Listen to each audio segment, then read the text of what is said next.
आज के इस वीडियो में हम गांधी जी और वर्ण व्यवस्था के बारे में अध्ययन करेंगे। इसमें हम देखेंगे कि गांधी जी के वर्ण व्यवस्था संबंधी क्या विचार थे।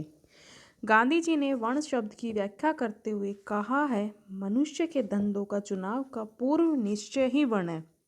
वर्ण का नियम यही है कि प्रत्येक मनुष्य अपने पूर्वजों के धंधों का अनुसरण करते हुए अपना जीविकोपार्जन करेगा।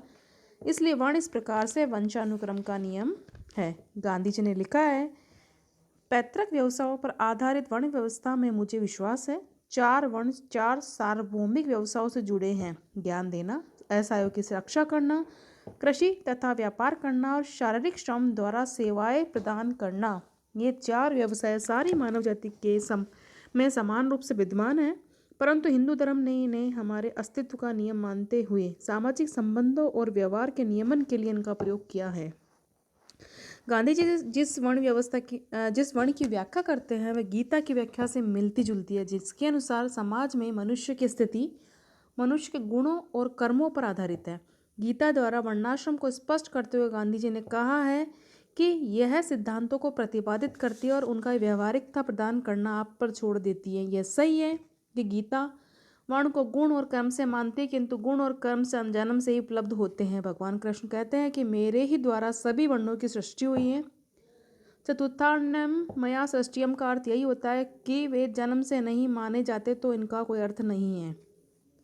गांधी जी के अनुसार प्रत्येक व्यक्ति इस संसार में कुछ सहज प्रवृत्तियां लेकर पैदा होता है। प्रत्येक व्यक्ति कुछ निश्चित कमियां भी लेकर पैदा होता है, जिन्हें मैं दूर नहीं कर सकता।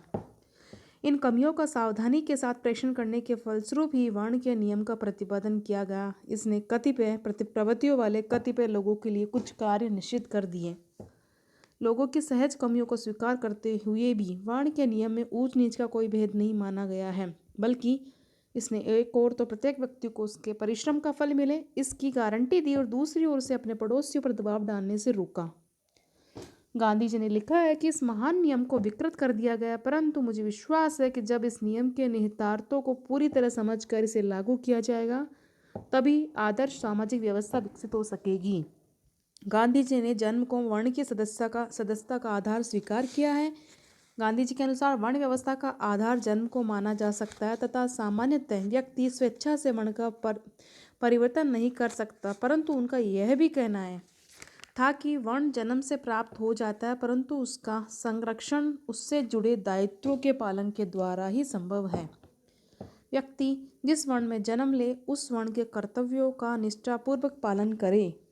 गांधी जी के अनुसार व्यक्ति अपनी जीविका के लिए उस वर्ण से जुड़े हुए व्यवसायों को चुनता है जिसमें उसका जन्म हुआ है। यद्यपि वह अन्य वर्णों के कार्यों का ज्ञान प्राप्त कर सकता है, परंतु उचित यही होगा कि वह उस वर्ण विशेष के संबंध में विशेष ज्ञान और कुशलता प्राप्त करे जिसका कि वह सदस्य है। गांधी जी के अनुसार प्रत्येक व्यक्ति को चाहे उसका कोई भी वर्ण क्यों न हो, उसे रोजी रोटी के लिए शारीरिक श्रम अवश्य करना चाहिए। उनका कहना था कि प्रथम तीनों वर्णों को अपने परंपरागत वर्ण संबंधी कर्मों को सामाजिक सेवा के रूप में अपनाना चाहिए, किंतु उन्हें भी अपनी आजीविका शारीरिक श्रम द्वारा अर्जित करनी चाहिए। इस प्रकार 4 वर्ण तो बने रहेंगे, किंतु इसके साथ ही सभी हिंदू अनिवार्य रूप से शूद्र नामक एक वर्ण के सदस्य भी हो जाएंगे। इस प्रकार की वर्ण व्यवस्था से समाज में सामाजिक एवं आर्थिक समानता की स्थापना हो सकेगी। गांधी जी के अनुसार वर्णों के नियमों के पालन के लिए अपने पूर्वजों के वंशानुक्रम और परंपराओं की मान्यताओं को स्वीकार करना पड़ेगा, परंतु वे परंपराएं आधारभूत नैतिकता के विरुद्ध नहीं होनी चाहिए। गांधी जी ने लिखा है कि मैं मानता हूँ कि जिस प्रकार मनुष्य अपना आकार अपने जनक से पाता है, वैसे ही यह विशिष्ट चारित्रिक गुण भी उन्हीं से पाता है। इस बात को स्वीकार करने का अर्थ है कि अपनी स्फूर्ति को संचित करना। यदि व्यक्ति इस मान्यता को स्वीकार कर उस पर अमल करे तो वह अपनी भौतिक आकांक्षाओं पर नियमानुसार रोक लगा सकता है और उस रोक के द्वारा वह अपने अंदर उस स्फूर्ति को आध्यात्मिक शोध और आध्यात्मिक विकास के क्षेत्र में बढ़ने के लिए मुक्त छोड़ देता है। गांधी जी के अनुसार वर्णाश्रम धर्म मनुष्य ने नहीं बनाया है, इसका निर्माण नहीं किया गया है, यह मनुष्य की प्रकृति में ही विद्यमान था, जिसे मनुष्य ने अपने सामाजिक परिवेश में खोज निकाला। जैसे मनुष्य के अंतःकरण में मूल प्रवृत्तियाँ होती हैं जिनके बारे में मनुष्य उस समय तक नहीं जान सकता जब तक कि वे प्रकट नहीं होती है। जैसे मनुष्य के अंदर प्रेम, घृणा, क्रोध आदि मूल प्रवृत्तियाँ पहले से ही मौजूद रहती है तथा केवल कारण और माध्यम से वे प्रकट होती है। जैसे पृथ्वी के गुरुत्वाकर्षण का नियम खोज के पहले ही विद्यमान था, वैसे ही वर्णाश्रम धर्म भी है। गांधी जी हम स्वीकार करते थे कि मनुष्य पर परिवेश का भी प्रभाव होता है। किसी भी बालक का विकास केवल जन्मजात गुणों से नहीं होता, बल्कि उन बाहरी परिवेशों का संसर्ग से भी होता है जिनके अंतर्गत उसे रहना पड़ता है। इसलिए एक विवादास्पद प्रश्न है कि किसी बालक के विकास में उसके वंशानुक्रम और परिवेश दोनों में से किसका अधिक महत्व है। किसी मनुष्य में कुछ ऐसी प्रवृत्तियां भी होती है जो पैतृक धंधे को किसी भी रूप में स्वीकार नहीं कर पाती या उसके एकदम विपरीत होती है। यदि इस बात को हम एक तथ्य मान ले तो किसी व्यक्ति पर उसका पैतृक धंधा आरोपित कर देना कभी ठीक नहीं होगा। इसलिए गांधी जी वर्णाश्रम धर्म को केवल एक सामान्य निर्देशन में ही रखना चाहते हैं। गांधी जी का कथन है कि इस नियम के अंतर्गत किसी पर उसकी प्रवृत्तियों और रुचियों के विरुद्ध पैतृक धंधा करने के लिए ही दबाव डालने का प्रश्न नहीं उठता, अर्थात उस पर किसी प्रकार का बाहरी दबाव नहीं होना चाहिए। गांधी जी के अनुसार वर्णाश्रम धर्म एक उदात्त नियम है जिस पर चलकर समाज व्यवस्थित रूप से संचालित होता है। प्रत्येक की अपनी सीमाएं होती है और ये सीमाएं जन्मजात होती है। मनुष्य इन सीमाओं को तोड़ नहीं सकता। मनुष्य अपने को इन्हीं सीमाओं के अंतर्गत विकसित कर सकता है। इसलिए एक व्यवस्थित समाज ऐसे ही लोगों का समूह है जो अपने सीमाएं जानते हैं, जो अपने योग्यता और क्षमताओं से परिचित हैं, जो मन की गलत आकांक्षाओं को नहीं पालते हैं तथा अपनी सीमाओं के योग्य कार्य करते हुए सादा जीवन जीते हैं। तभी वह व्यवस्थित समाज अपने सुंदरतम रूप में प्रकट होता। यही वर्णाश्रम धर्म है। गांधी जी के अनुसार जब हम कहते हैं कि मनुष्य की अपनी सीमाएं होती है तो तथापि इसका यह कदापि तात्पर्य नहीं होता कि मनुष्य में ऊंच नीच का भेदभाव होता है। इसका यही अर्थ होता है कि मनुष्य अपने श्रम के फल को ठीक से अर्जित करे और किसी के कर्म और उसके फल में हस्तक्षेप न करे।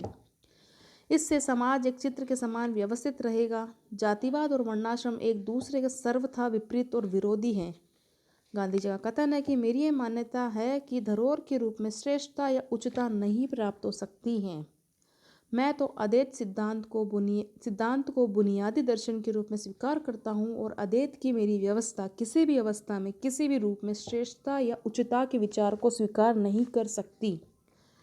मैं इस बात को पूरी तरह से मानता हूँ कि सभी मनुष्य समान पैदा हुए हैं और सभी में दूसरों जैसी आस्था होती है, और चूंकि मैं मनुष्य की जन्मजात समानता पर विश्वास करता हूँ, इसलिए हमारे कुछ शासक अपनी श्रेष्ठता का जो दंभ करते हैं उसके विरुद्ध मैं संघर्ष करता हूँ। मैं मानता हूँ कि मनुष्य मात्र में श्रेष्ठता की बात अमानवीय है। गांधी जी वर्ण व्यवस्था में सोपान पद्धति को स्वीकार नहीं करते थे। उन्होंने कहा था कि यद्यपि मैं कहता हूँ कि ब्राह्मणवाद दूसरे वर्णों की पराकाष्ठा है, जैसे शरीर की पराकाष्ठा सिर है, परंतु उसका अर्थ है श्रेष्ठ सेवा की योग्यता, न कि श्रेष्ठ स्थिति। जिस क्षण श्रेष्ठ स्थिति का दंभ होता उसी क्षण उसे पैरों तले रोक देना चाहिए। गांधी जी वर्ण व्यवस्था में अंतर्जातीय विवाह और अंतर्जातीय भोज पर कोई प्रतिबंध नहीं चाहते थे। गांधी जी के अनुसार वर्ण व्यवस्था का इन प्रतिबंधों से कोई लेना देना नहीं है। उनका कहना था कि विभिन्न वर्णों के लोग परस्पर विवाह कर सकते हैं और एक दूसरे के साथ बैठकर भोजन कर सकते हैं। ये प्रतिबंध शुद्धता और सफाई के हित में आवश्यक हो सकते हैं, पर यदि कोई ब्राह्मण लड़का शूद्र लड़के से विवाह करता है या शूद्र लड़का ब्राह्मण लड़के से विवाह करता है तो इसमें वर्ण के नियम का कोई उल्लंघन नहीं होता। गांधी जी ने लिखा है कि आज ब्राह्मण और क्षत्रिय, वैश्य और शूद्र केवल नाम की चिप्पियाँ हैं। यहाँ तक मैं समझता हूँ वर्ण व्यवस्था पूरी तरह गड़ुमड़ हो गई है, और अच्छा हो यदि सभी हिंदू स्वेच्छा से अपने को शूद्र कहना शुरू कर दे। ब्राह्मणवाद की सच्चाई को सिद्ध करने और सच्चे वर्ण धर्म को पुनः प्रतिष्ठित करने का यही एकमात्र उपाय है। वर्ण शब्द के साथ ही कर्तव्य जुड़ा हुआ है, क्योंकि इसमें धर्म निहित है। गांधी जी धर्म का कर्म मानते हैं और कर्तव्य में कोई विशेषाधिकार नहीं होता। अपने पैतृक धंधों को करना उच्चता या निम्नता का द्योतक नहीं है, बल्कि इसमें कर्तव्य निर्वाह का बोध है। गांधी जी ने लिखा है कि एक ब्राह्मण का कार्य अध्ययन और ब्रह्मज्ञान का अध्ययन, यह वह कार्य करता है क्योंकि वह इसके विपरीत नहीं कर सकता, क्योंकि वह उसके अस्तित्व का ही नियम है और यही उसके जीवोपार्जन का माध्यम है।